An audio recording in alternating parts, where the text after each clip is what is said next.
ginjal. Ginjal adalah apa yang kita bilang sebagai master detoxification, ya. Suhunya untuk membuang racun itu kan ginjal, terutama di tubul. Tubul itu yang memfilter dari memfilter segala macam yang kita bilang unwanted substance, zat-zat yang tidak diperlukan oleh tubuh kita ini difilter sama dia. Bidnat fungsinya hanya untuk mengikat, tapi fungsi tubuh harus dibetulin, ya Bu ya. Oke, kunci fungsi tubuh harus dibetulin supaya racun-racun jangan menumpuk di dalam tubuh, ya kan? Jadi GFR-nya berapa Bu? Glomerular filtration, kemampuan untuk memfilter, nggak ingat mungkin Bu ya? Yang ditampung 24 jam kencing, mesti dong. Dia tidak pernah kan, yang dites cuma darah ya, mungkin dia. Tapi dia di ICU. Iya. Kan biasanya ada ditampung 24 jam, terus kita hitung gitu creatinine clearance-nya berapa. Nggak ingat Ibu? Sudah 7 tahun yang lalu, medical record-nya tadi nggak saya bawa. Ya sudah, nggak apa-apa.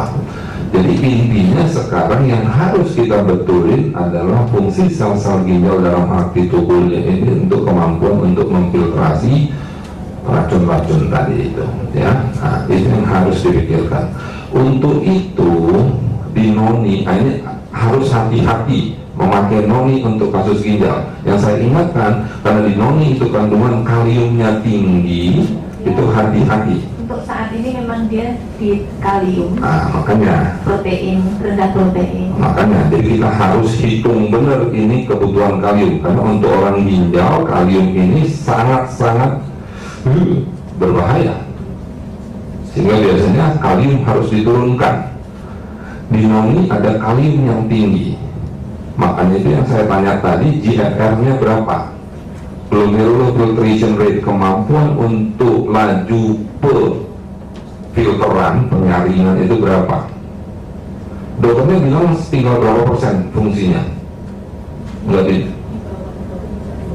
ya di bawah 20%. Piro enggak dibilangnya. Waktu itu di saya biasanya kan ke harapan kita ya, di TV.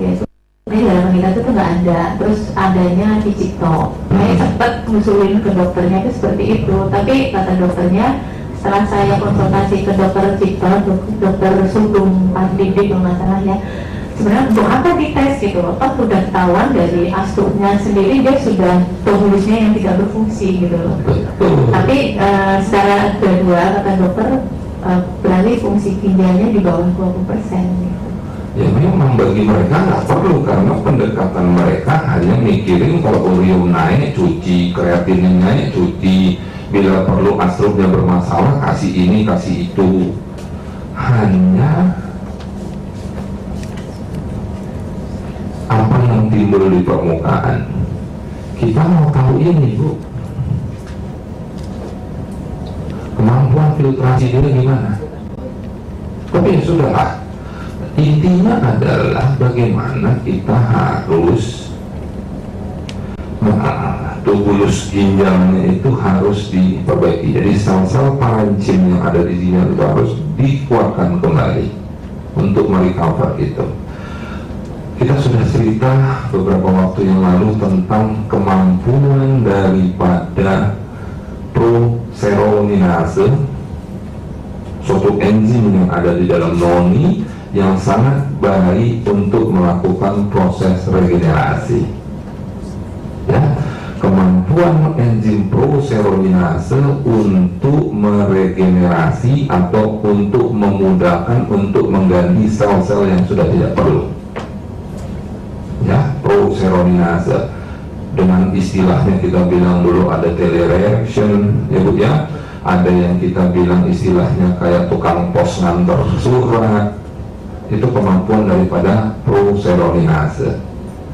Ya, untuk kasus itu Pertanyaannya, boleh kan Noni? Boleh. Cuma hati-hati terhadap kalium. Jadi biasanya kita lakukan pengenceran dulu. Beratnya berapa, Bu? 20 kilo. Biasanya kita lakukan pengenceran terlebih dahulu. Coba dulu dengan setengah sloki 15 cc. 15 cc itu adalah satu kalau kita minum agak lebih kurang bergantung sendoknya. Kalau sendoknya agak tekung iyalah. Yang gampangnya susah-susah beli di apotek, toko obat, obat batuk, Woods peppermint itu ada gelasnya kecil, satu gelas itu 15 cc.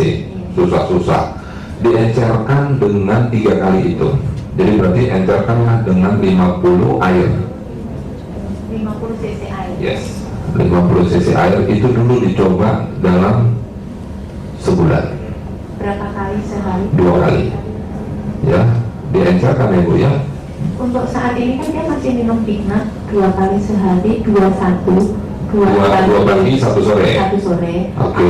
Itu jalanin aja 1-2 jam. 1-2 jam setelah Pignatnya. Terserah mau setelah mau sebelum, karena noni kan harus diminum perut kosong.